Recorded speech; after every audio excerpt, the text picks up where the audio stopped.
তো আজকের ভিডিওটি হচ্ছে এসইও করলে কি সত্যিই ভিডিও ভাইরাল হয়, আমার কি এসইও করতেই হবে? তো এই বিষয়টি আজকে সম্পূর্ণ ক্লিয়ার করে দেবো, কারণ ইউটিউব ওয়েবসাইট থেকে একটি রুলস বলা হচ্ছে যেটি আমরা অনেকেই জানি না। কারণ ইউটিউব টার্মস অ্যান্ড কন্ডিশন আমরা ফিল আপ করার সময় কেউই পড়ি না, জাস্ট ওই জায়গায় আমরা রাইট চিহ্নতে ক্লিক করে দিই, এগ্রি করে দিই, আমরা জাস্ট সাবমিট করে দিই। এক্ষেত্রে আমরা টার্মস অ্যান্ড কন্ডিশন পড়ি না বলেই আমরা এই বিভিন্ন ধরনের এসইও রিলেটেড ভুলভাল টিউটোরিয়াল দেখতেছি, এবং সেক্ষেত্রে প্রয়োগ করার ফলে আমাদের চ্যানেলের জন্যে কোনো প্রকার কাজ হচ্ছে না, বরঞ্চ ভিউসও আসতেছে না। তো এই পুরো বিষয়টি আজকে আপনাদের সামনে তুলে ধরবো, যেটি ইউটিউব টার্মস অ্যান্ড কন্ডিশনের মধ্যে বলা হচ্ছে। তো ইউটিউব টার্মস অ্যান্ড কন্ডিশনের মধ্যে মূলত বলা হচ্ছে ইউটিউব এসইও অবশ্যই গুরুত্বপূর্ণ, বাট সেটি কখন? যখন আপনি একটি ভিডিও বানাবেন, সেই ভিডিওতে অবশ্যই আপনি কী টপিক নিয়ে ভিডিও বানাচ্ছেন সেটি বারবার উল্লেখ করবেন। প্রথম 20 থেকে 30 সেকেন্ড সেটিকে অবশ্যই বলতে হবে আপনার ভিডিওতে বারংবার, এবং সেটি অবশ্যই একটি সেন্টেন্স মেকিংয়ের মাধ্যমে। যেমন আমার আজকের টপিকটি কি হচ্ছে, এসইও করলে কি আদৌ ভিডিও ভাইরাল হয়? তো এই টপিকটি দিয়ে কি আমি আজকের ভিডিওটি শুরু করেছি আমার টপিকটি দিয়েই। তো ইউটিউব অ্যালগরিদম সেটিকে ট্র্যাক করতে পারে এবং সেই রিলেটেড দর্শকের কাছে আমার ভিডিওটি পৌঁছে দেয়। তো এই বিষয়টি আপনাকে অবশ্যই মাথায় রাখতে হবে। এবং তারপর রয়েছে আপনার থাম্বনেল, টাইটেল, ডেসক্রিপশন এবং টেক্সট। তো এই ক্ষেত্রে থাম্বনেল, টাইটেল অ্যান্ড ডেসক্রিপশন অবশ্যই আপনাকে এসইও মাইন্ডে করতে হবে, এবং থাম্বনেলটি আপনাকে এমন করতে হবে যে হচ্ছে আপনার যাতে দর্শক দেখা মাত্রই সেটিতে ক্লিক করে। কিন্তু টাইটেল, টেক্সট, ডেসক্রিপশন সেই জায়গায় আমরা কি করব? তো এই ক্ষেত্রেও ইউটিউব অ্যালগরিদম থেকে অনেকগুলো নোটিশ দেওয়া রয়েছে ইউটিউবের ওয়েবসাইটে। তো টাইটেল এবং যে ডেসক্রিপশনগুলো রয়েছে সেটিকেও অবশ্যই সার্চেবিলিটির দিকে নজর দিতে হবে, কারণ সেটিকে সাজানোর জন্যে টাইটেলও এমন হতে হবে আপনাকে যাতে অবশ্যই 41 থেকে 70 ক্যারেক্টারের ভেতর আপনার টাইটেলগুলো যাতে সম্পূর্ণভাবে সজ্জিত থাকে। কারণ 41 থেকে 70 ক্যারেক্টারের ভেতর থাকলে আপনার টাইটেলগুলো একটি স্মার্ট টাইটেল হিসেবে ধরা হয়, সেই ক্ষেত্রে দর্শকদের ক্ষেত্রে পড়তে সুবিধা হয়, এবং যে ইউটিউব অ্যালগরিদম সেটিকে আপনার ভিডিওটিকে সহজে ট্র্যাক করতে পারে। তাই এই বিষয়টিকে অবশ্যই মাথায় রাখবেন। এবং তারপর রয়েছে ডেসক্রিপশন বক্স। ডেসক্রিপশন বক্সটা আপনারা সাজাবেন কীভাবে? কারণ প্রথমে যে বিষয় নিয়ে ভিডিও বানাবেন সেই বিষয় নিয়ে গুগলে সার্চ করবেন এবং ইউটিউবে সার্চ করবেন। ইউটিউবে সার্চ করার সময় আপনারা দেখতে পারবেন অনেকগুলো সাজেস্টেড লিস্ট থাকে ওই রিলেটেড, যেমন how to upload A video on YouTube. এই রিলেটেড প্রথমে সার্চ করার আগে কিন্তু দেখতে পারবেন আপনি টাইপিং করার সময় অনেকগুলো সাজেস্টেড কিওয়ার্ড সেখানে চলে আসছে। গুগলে টাইপ করার পর সেটি সার্চ করবে, সার্চ করার পর সে একদম নিচে এসে দেখতে পারবেন গুগলের নিচে হচ্ছে অনেকগুলো পিপল আস্ক নামের অনেকগুলো অপশন রয়েছে আপনার ওই রিলেটেড যে কিওয়ার্ডটা আপনি সার্চ করেছিলেন। ওইখান থেকে আপনি 2-4টা কিওয়ার্ড নেবেন, এবং ইউটিউব সার্চ থেকে যে কিওয়ার্ডগুলো সার্চ করতেছিল সেখান থেকে 2-4টা কিওয়ার্ড নিয়ে আপনার ডেসক্রিপশন বক্সটা একটি সেন্টেন্স মেকিং করবেন সেই কিওয়ার্ডগুলো দিয়ে।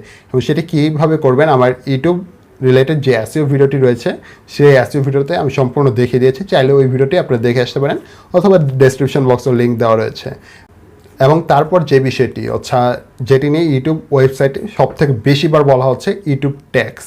এই ইউটিউব ট্যাক্স মূলত খুব বেশি কাজ করে না, এবং যে বিষয়টিকে নিয়ে ইউটিউব হাজার হাজার ভিডিও রয়েছে, এবং আমরা যারা ইউটিউবার্স রয়েছি, নতুন ইউটিউবার্স রয়েছে আপনারা, তো ওই ইউটিউবার্সটা আপনারা কী করেন হচ্ছে ওই ট্যাগ রিলেটেড ভিডিওগুলো বারবার দেখার ট্রাই করেন আপনার ভিডিও কীভাবে ভাইরাল হবে।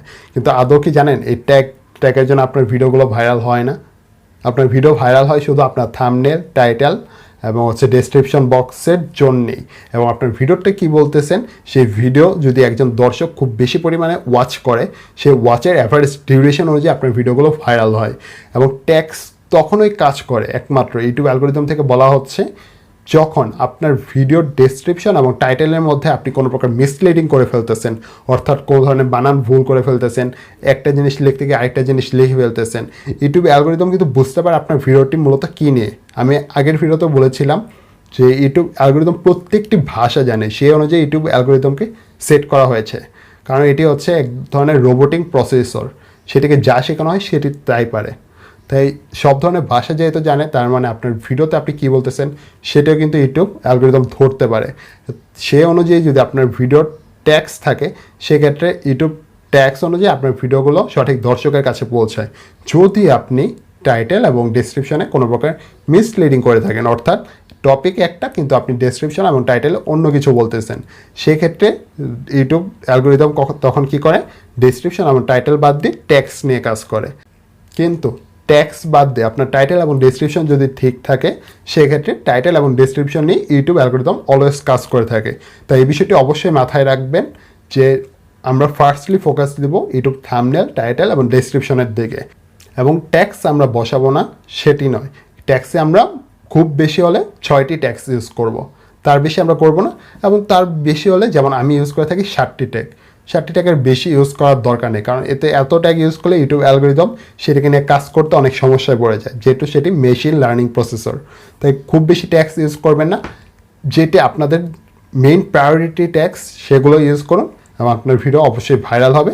এবং এভাবে মূলত এসইও করতে হয়, টাইটেল হচ্ছে ডেসক্রিপশন এবং থাম্বনেল দ্বারা, এবং আপনার ভিডিওতে আপনি কী বলতেছেন সেই ভিডিওর অ্যাভারেজ ভিউ ডিউরেশন দ্বারা আপনার ভিডিওটি ভাইরাল হয়ে থাকে। তাই এই বিষয়টি অবশ্যই মাথায় রাখবেন। এই ট্যাক্স করতে করতে আপনার ভিডিওর কোয়ালিটির দিকে আপনার নজর দিচ্ছেন না, যার জন্য আপনার ভিডিও ভাইরাল হচ্ছে না। তাই এই বিষয়টি অবশ্যই মাথায় রাখবেন এবং দেখা হচ্ছে অন্য কোনো ইউটিউব টিউটোরিয়াল নিয়ে। ততক্ষণ পর্যন্ত আমাদের চ্যানেলের সাথেই থাকবেন এবং অবশ্যই চ্যানেলে নতুন হয়ে থাকলে চ্যানেলটি সাবস্ক্রাইব করে যাবেন, এতে করে পরবর্তী নতুন নতুন ভিডিওর আপডেট পেতে আপনাদের সুবিধা হবে। তো আজকের মতো ভিডিওটি এখানেই শেষ করছি, ধন্যবাদ।